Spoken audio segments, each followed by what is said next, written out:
We now talk about Belgium getting shocked by Slovakia. Yes, I know. I chose Belgium to win this tournament, and I really look like a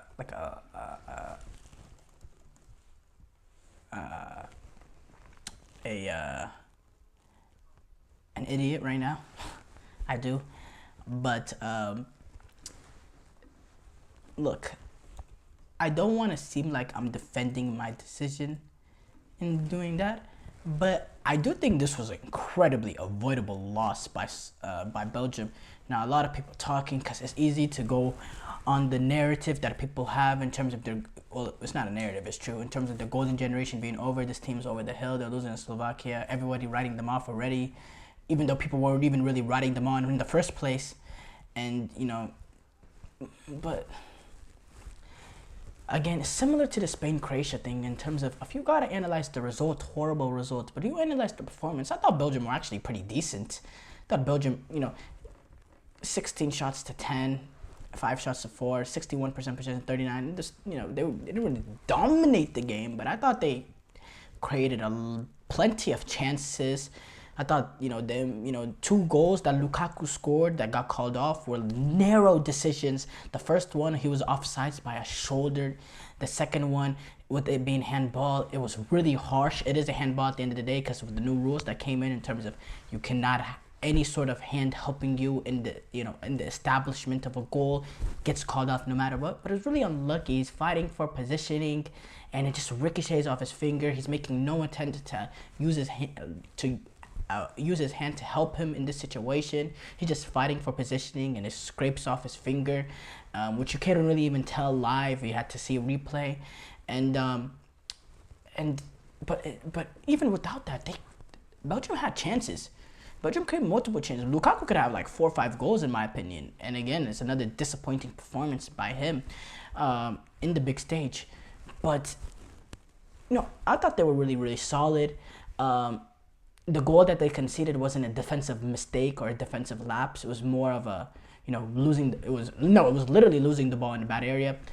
Jeremy Doku playing on the right-hand side to start the game really made no sense to me. He's a left winger. His best ability is attacking off that left-hand side. That's where he played for Manchester City. And honestly, I think that has something to do with the reason why he conceded the goal, because he's providing support for Castagna defensively, and being on that their own end of the pitch, and they're trying to play out of the back, and he's using his right foot, or he's using his left foot to pass from the right-hand side. I'm not saying at the end of the day, you can't make that pass, you can't make that decision, and I'm not, giving and like exalting him from blame in that area, because that's a bad mistake to make in a bad area of the pitch. But at the same time, maybe that comes because of the fact that he's, defending on that right-hand side, which is something he's not used to. He's a left winger, so the times that he does come back and provide support for the left back, he's going to be doing it with this, with the foot that he feels naturally playing off on that side. But again, when he got put on the left-hand side, man, he was their best player in terms of creating. He was lively, very dangerous, getting past players, creating multiple opportunities, using his pace, using his verticality, his directness. He was very, very good. I thought De Bruyne, there was some moments he was not there. Some moments he was really well. Certain balls were really good. But again, I'm not blaming him because the attackers did not show up. And a brilliant midfielder is only as good as the attackers. I thought he was forced to, in certain times, come back and be really that main deep line playmaker for Belgium, which I thought he really excelled at. And that's when Belgium really started to get more of a foothold in the game, is when De Bruyne dropped back and received the ball of the back line and was their deep line playmaker, because Onana and Mangala, which I don't understand why both of them were playing, was not doing it. I think the midfield should be Onana and Tielemans, because I don't understand playing Onana and Mangala. That's two defensive players, and you don't really get much creativity there, much deep line playmaking there. That's why Kevin De Bruyne had to drop down. And when Kevin De Bruyne tops down, then you don't have him where he's best, being right under the striker next to Trossard and Doku, really being able to make those intricate passes. He's having to make the long ball passes, which he's really good at the same time, but that's not where he can be, really take the game by the scruff of the neck. So I'm not gonna, I'm not gonna criticize De Bruyne for his performance. I actually thought he was pretty solid in the game. He just wasn't at his scintillating best. But again, Mangala and Onana, I don't think that should happen again. It has to be Tielemans and Onana and Trossard. If he can't play on the right hand side of his best position is the left hand side, and he's not value at the right hand side, which he wasn't in that second half, Trossard has to go to the bench, and you have to bring on a natural right winger and put Doku on the left hand side, because Doku is more of a threat than Trossard at this point. Now Trossard, he's more of a goal threat and more has better finishing than Doku, but he's not as good of a player as Doku, in my opinion. I think Doku provides much more of a threat to a team than Trossard, and if you're gonna play Trossard, then you gotta play on that right hand side, in my opinion. I know you wanna fit in your best guys, but again, it's just the truth, in my opinion. I think it's a little disrespectful. I spent so much time talking about Belgium, but not much talking about Slovakia. I thought Slovakia played very, very well. They had a shock win at the last European Championship too. Not really as big of a shock, but getting past Poland in that first game, winning that game 2-1. And now they come out with this 1-0 result, and they played very, very good. I thought they chose their moments to attack brilliantly, to bring guys forward. I thought they defended for their lives. They defended really, really well. They pushed players on when they needed to push players on. They, in certain moments when they were really getting, when they were really suffering, they did a good job of taking the air out of the ball and controlling the ball in midfield. So yeah, hats off to Slovakia. Brilliant performance. I thought their coach, Francesco Calzona, really set them up well and outcoached Domenico Tedesco. He outcoached him.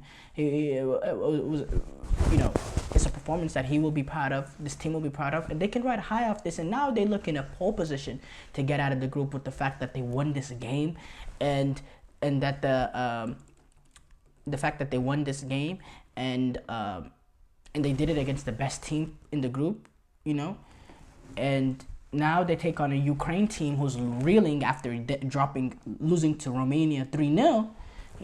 They're going into that game with 3 points already in their pocket. As the favorite now, probably not the favorite. Now Ukraine does have better players, but they don't play to the sum of their part. They play worse than the sum of their parts, and you saw that vastly. And by the way, this is a Slovakia team that's coming into this tournament in good form. They're coming off back-to-back 4-0 wins over Wales and San Marino. Now, San Marino is not the best of oppositions, but they're it's brilliant what they've been able to do. And then they defeated the third best ranked team in the world according to the FIBA rankings. So hats off to the Slovakian national team. I have to say, tremendous performance. Going back to Belgium, now this is tricky, because now they have to take on a Romanian team that won 3-0, and they have no points, and they're really chasing themselves in this group. Man, that's going to be a massive game on Saturday for Belgium. And Romania, they're very good defensively. They're showing they can get out-possessed, but they'll still be clinical. They only had around 30% possession against Ukraine, but it was still clinical. They defend very, very good. They have very solid defenders. I counted them out entering this tournament, but they'll give this Belgian team a real shot. And Belgium, they have to find the way to get the ball in the back of the net. They have to find a way to get the ball at the back of the net. And De Bruyne cannot have to come and receive the ball of the back line and be a deep line playmaker, because then you're taking away what he does best. He needs to be right behind Lukaku, right in that attacking phase of the pitch where he can play those intricate passes in behind, or be even a goal threat, because he's a threat to score a goal himself. He cannot, so he can't... He can't be sucked in. So you have to play Tielemans, in my opinion, next to Onana, because Tielemans is a guy, he's technical. He can play that deep line role. He's very, very good. And he's a better option than Mangala at that. He is. So that's what I recommend for them in that game. And then you got to start off Doku on the left-hand side. And if Trossard can't play off the right-hand side, then you got to bring in somebody else. That's just the reality of the situation Belgium must find themselves in, as they are chasing now, because they are chasers. But I'm not counting them out. I think, again, with this Belgium team, is similar to Croatia in the fact that I think it takes one game to kickstart their tournament. They never had that game at that last World Cup, They never had that moment to kickstart their tournament. I think this moment needs to come against Romania, because if they're going into that Ukraine game with anything less than 3 points, then yeah, we're major concern for Belgium. But I think they have that added cushion with third place teams going through. I still think they're gonna go through and probably get through comfortably. They just, they need to fix their mistakes, but I don't think it's end of the world, because I'm not just analyzing the results against Slovakia. We need to analyze the performance, and the performance was not bad. You can't say it was bad.